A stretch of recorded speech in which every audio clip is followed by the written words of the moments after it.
Nakahiga na si Grace sa maramdaman niya ang pagpasok sa kwarto ni Clyde. Ramdam niya ang paggiris ito sa lab ng silid. Mula sa pagbibihis ito hanggang sa maihiga ito sa may sofa. Inihintay niyang lumapit ito tumalik sa noon niya, kaya na lagi nitong ginagawa pero hindi ito ginawa ng binata. Ni hindi man lang siya ito ginising para magpaliwanag kung ba't di nito sinasagot ang mga tawag niya.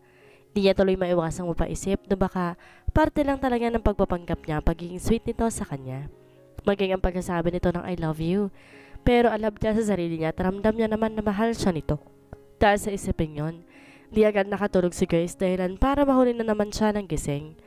Agad niyang sinipat ng malit na orasan na nakapatong sa mesa at mabilis siyang bumaba ng kama. Tinanaw niya mula sa bintana ang kotse ni Clyde. Kasalukuyan pa lang itong pinupunasan ni Mang Dado. Halos takbo niya na pababa para lang maabutan niya si Clyde. Babe! Sigaw niya na matanaw niya itong palabas na ng pinto. Tumigil ito at tumanaw sa kanya. Kumain ka na, nakahain ng pagkain. Anito, hindi mo ba ako isasama? Niya habang pababa ng hagdan. Next time na lang, may project ako sa labas ngayon eh. Malungkot na napatango ang dalaga. I'll go ahead. Anito bago tutuluyang lumabas. Napaawang ang mga labi ng dalaga. Sobrang bigat sa pakiramdam niya ang ginagawa niya ni Clyde. Simula kasi na mawala si Miguel, naging malamig na ito sa kanya. Bukod sa hindi na siya nito sinasama sa opisina, hindi na rin siya nito nasasabayan sa pagkain. Madalas din gabi na ito kung umuwi. Biglang napaitad si Grace na maramdaman niya ang malambot na salat ng unan. Ang natatanda niya kasi napaduktok na siya sa bilog na mesa na may garden sa sobrang kalasingan. Napaupo na lang siya at napahagod na mariin sa buhok habang nag-iisip. Good morning! Nakangiti ang bunga ni Clyde sa may pintuan.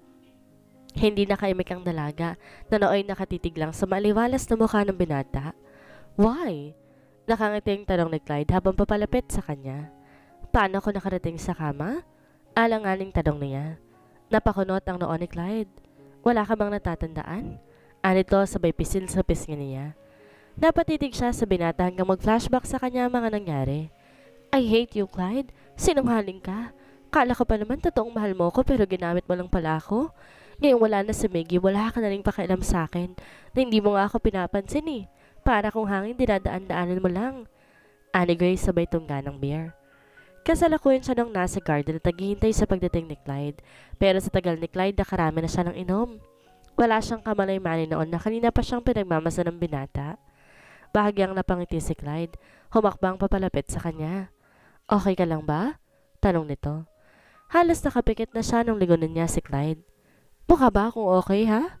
Singhal niya sa binata. Natatawang kinuha ni Clyde ang hawak niyang bote, tsaka ito napaupo sa harap sa kanya. Bakit? Ano ba ang problema mo? Ikaw! Ikaw ang problema ko, napakamanhid mo. I hate you! Ani at sa kanya ito pinaghahampas sa balikat. Natawa si Clyde. Ako? Manhid? Bakit? Ano bang ginawa ko? Tinatanong mo pa talaga? Iisa lang talagang style yung mga lalaki, no? Puro kayo pa fall. Tapos kapag hulog ng babae, bigla na lang kayong iiwas at di magpaparamdam. Aniya sabay agaw ng bote kay Clyde. Natatawang hinuli ni Clyde ang mga kamay niya. Are you saying na nahulog ka na sa akin? Ani Clyde habang nakatitig sa kanya. Sinanggaban niya ng halik sa labi ang binata sa pag-aakala na dala lang ito ng imahinasyon niya. Pero agad sa nitong itinulak papalayo. Kunot ang noong tumitig to sa kanya pababa sa labi niya. Pagkatapos kinabig siya nito at siniil ng halik sa labi. Pero agad niya rin tong tinulak papalayo. Nakakainis ka? Pinaglalaroan mo ba ako, ha? Nag-I love you ka na sa akin at ilang beses mo na rin akong hinulikan. Tapos ngayon tatanungin mo kung nahulog na ba ako sa'yo? Ano ba lang lahat ng yon para sa'yo? Kunwarian lang? Kaya ka bigla na lang lumalayo, ganun ba yon ha? Halos nabubulol ng sabi niya. Anong karapatan mong paglaran ako ng ganito ha? Napangiti si Clyde. Ako lang naman ang nag-I love you sa'yo ah. May natatandaan ka bang araw na sinabi mong mahal mo ko? Napaawang ang mga labi ng dalaga. Kahit na, I kissed you back, I hug you. Isn't it enough? Hindi pa ba obvious na mahal na din kita? Hindi pa ba matik yun? Nangingid ang luhang sabi niya. Napabuga naman ang hangin si Clyde. Tiniyo ang luha sa pisngi niya at sa kanya tudunampian ang halik sa labi. I love you too. Anito habang nakatitig sa kanya.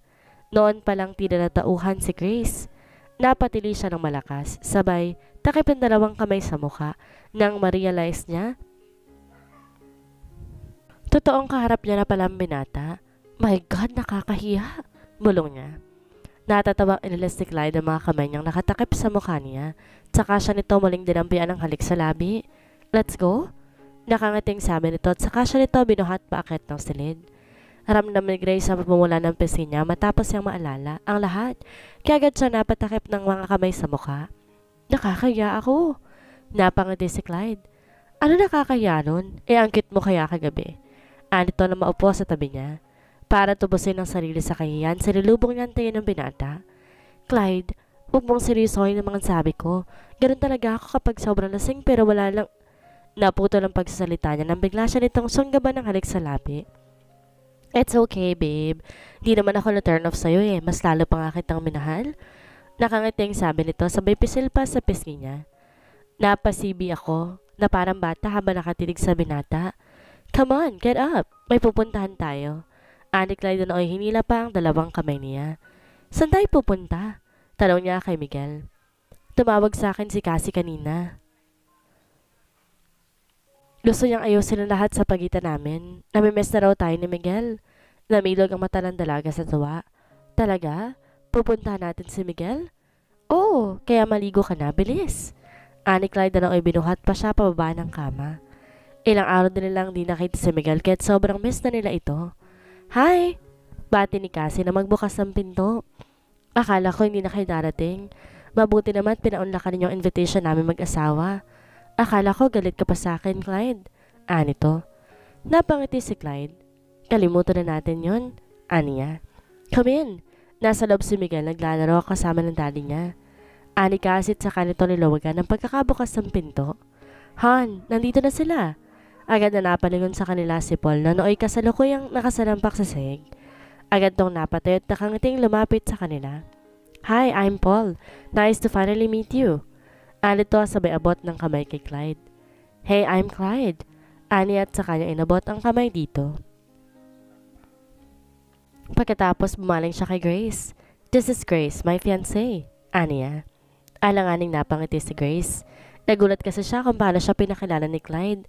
Marahil nawala sa loob itong tapos na ang pagpapanggap nila. Masaya ang tanghali ang pinagsaluhan nila noon. Mabait kasi at palabiro si Paul. Sa mahabang kwentuhan nila kahit papaano nakilala pa nilang mag-asawa, lalo na si Cassie na inakala ni Grace nung una na masamang ina. Matapos ang tanghalian namasyal sila kasamang bata. Sinulit nila ang oras sa parang wala nang bukas. Nagpakasawa silang sumakay sa mga pambatang rides kasama ni Miguel. Pagkatapos, pinamili nila ito ng mga laruan sa mall. Happy? Tanong ni Clyde habang bumabiyahe sila papauwi. Pinagsalikop pa nito noon ang kanang kamay at kaliwang kamay niya. Ngumiti lamang siya at saka humilig sa balikat ito. Isa ang araw na yon sa pinaka hindi niya malilimutang araw dahil ang dami nilang nabuong memories together. Hindi akalain ni Grace na yun na pala ang huling araw na makikita niya si Clyde. Manang si Clyde po? Agad na bungad ni Nikki na bumaba siya sa kusina. Nako, madilim pa lang umalis na kanina May out of town project daw siyang bibisitahin. Nabanggit niyo po ba kung saan? Hindi nagmamadali na kasi kanina. Mabilis lumipas sa maghapong yon. Pero di pa rin bumabalik si Clyde. Hindi rin to nagre-reply sa mga message niya. Out of coverage area naman to tuwing tinatawagan niya. Habang sumasapit ang gabi, palakas ang kabog ng dibdib ni Grace. Sobra na siyang nag-aalala kay Clyde.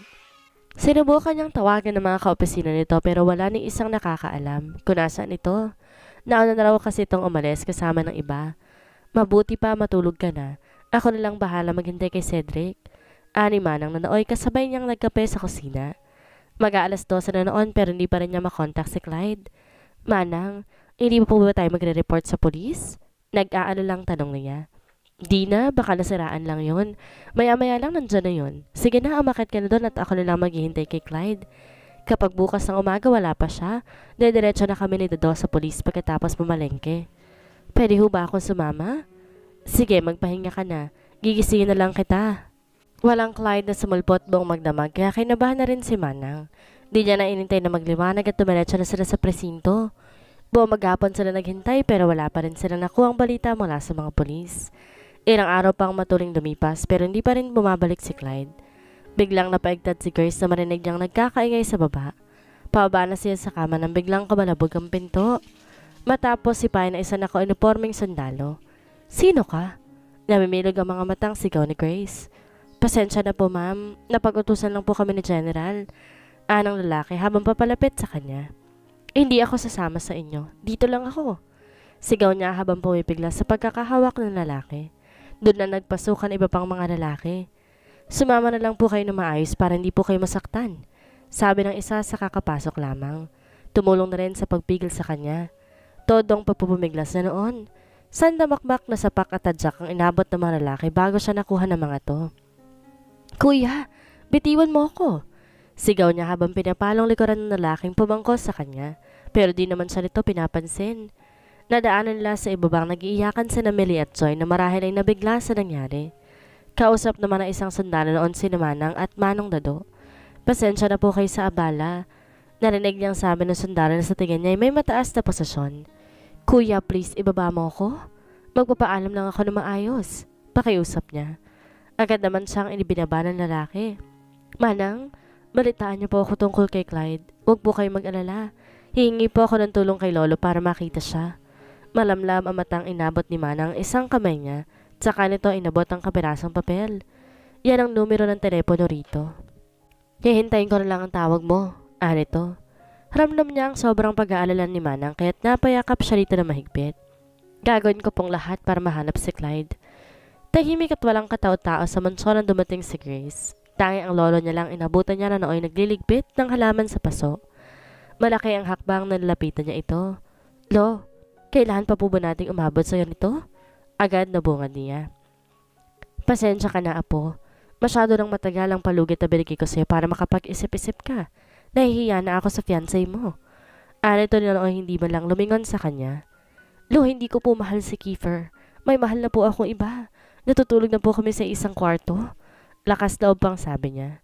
Wala na siyang pakialam noon kung masampal man siya ni lolo niya. Napatigil sa ginagawang matanda at napalingon sa kanya. Kung ganon, mas lalo pa pala nating dapat madaliin ang kasal ninyo ni Kiefer. Blankong mukhang sabi nito. Napakunot ang noon ni Grace. Lo, narinig mo ba ang sinabi ko? Ang sabi ko may mahal na akong iba, bakit ba pinipilit niyo pa sa akin si Kiefer? Dahil siyang tama at nararapat na lalaki para sa'yo. Mariing sabi ni lolo niya. Pero lo, hindi ko po siya mahal. Mariing sabi niya. Akala ko ba nawawala yung lalaki mo? Biglang natigilan si Grace. Alam niyo rin ba ang tungkol doon? Oo, tinawag sa akin ng mga tao ko. Pero niyo po ba siyang hanapin? Pakasalan mo si Kiefer? Akong bahala kay Clyde. Diretsa ang sabi ng matanda. Nanlaki ang mata ng dalaga. What? Iba-blackmail niyo pa talaga ako, lo? Hindi kita bina-blackmail, apo. Kayang-kaya kitang persahang dalhin sa altar, alam mo yan. Pero binibigyan kita ng isang magandang deal ngayon. Nalocate ko na kung nasan si Clyde.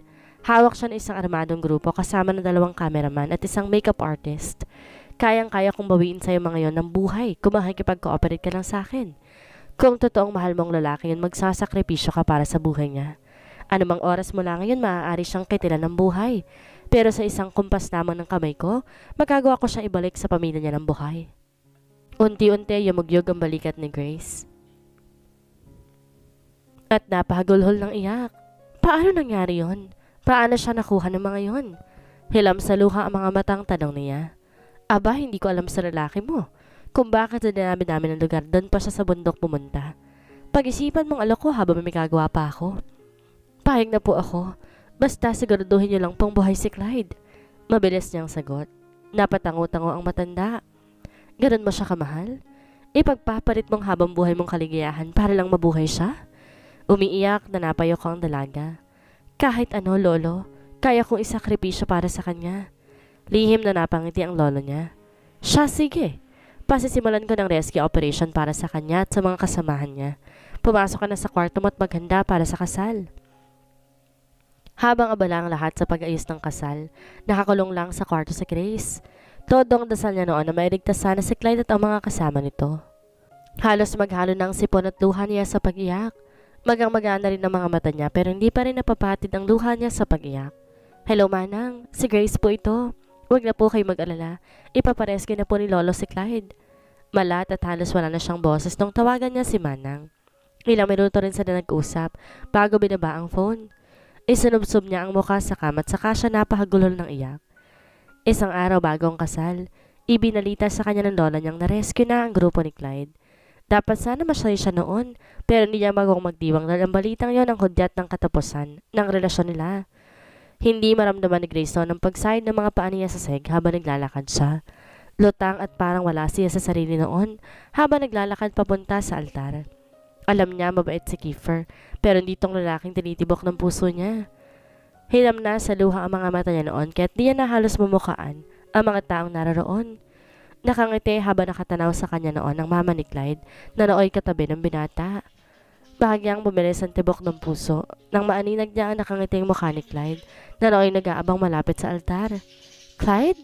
Mahinang sabi niya habang papalapit ng papalapit. Pabilis ang tibok ng puso ni Nikki. My God! Nag-halusinate lang ba ako? Bakit si Clyde ang nakikita ko? Sinubukan niyang tuyuin ng luha sa mga mata niya at saka siya kumurap-kurap. Pero walang nagbago sa nakikita niya. Mas luminaw lang imahe ni Clyde na nooy nakangiti pa sa kanya. "Clyde?" Di makapaniwalang tanong niya nang abutin nito ang kamay niya. "Surprise!" Anito sabay halik sa pisngi niya. Nangilid ang luha sa mata ng dalaga. "Surprise? Do you think it's funny?" Hindi gumingiting bulong niya. Di alam ni Grace kung ano mararamdaman niya noon. Naghahalo kasi ang saya at ang galit saya. Masaya siya na buhay si Clyde pero galit siya.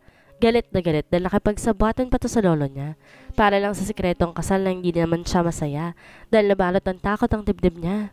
"Babe, please, not here. Mamaya mo na lang kaawain kapag tapos ng ceremony." Bulong ni Clyde. Pinilit niyang kalmahin ang sarili. Yumakap siya sa mama ni Clyde at saka siya humalik sa pisngi.